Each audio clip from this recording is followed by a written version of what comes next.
Hey everyone, welcome back to the channel. In this video, I'll show you how to accept a Venmo payment using your QR code or directly through the app. It's really simple once you know where to look. First, make sure you're registered and logged into your Venmo account.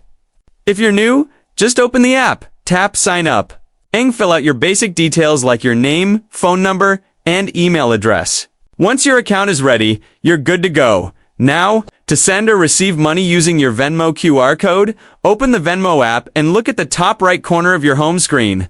You'll see a small QR code icon next to the search bar.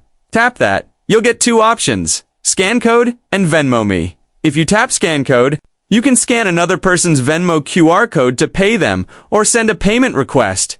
This is perfect when you're paying a friend back or buying something from a business that accepts. Venmo just scan their QR code and complete the payment.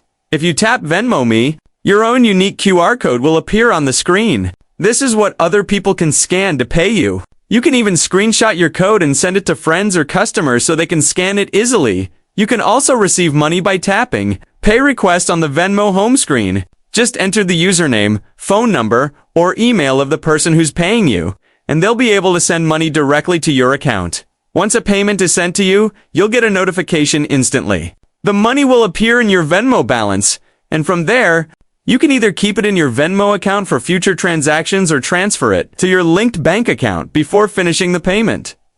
Don't forget to add a quick memo. Venmo allows you to include a short message or even emoji. Then just tap Request or Pay to complete the transaction, and that's it. That's how easy it is to accept payments on Venmo. Just remember, if you're getting paid for business or services, always check if your Venmo account is set up for business transactions to avoid any issues later. If this helped you out, don't forget to like the video, subscribe, and hit that bell so you don't miss the next guide. Thanks for watching, and see you in the next one.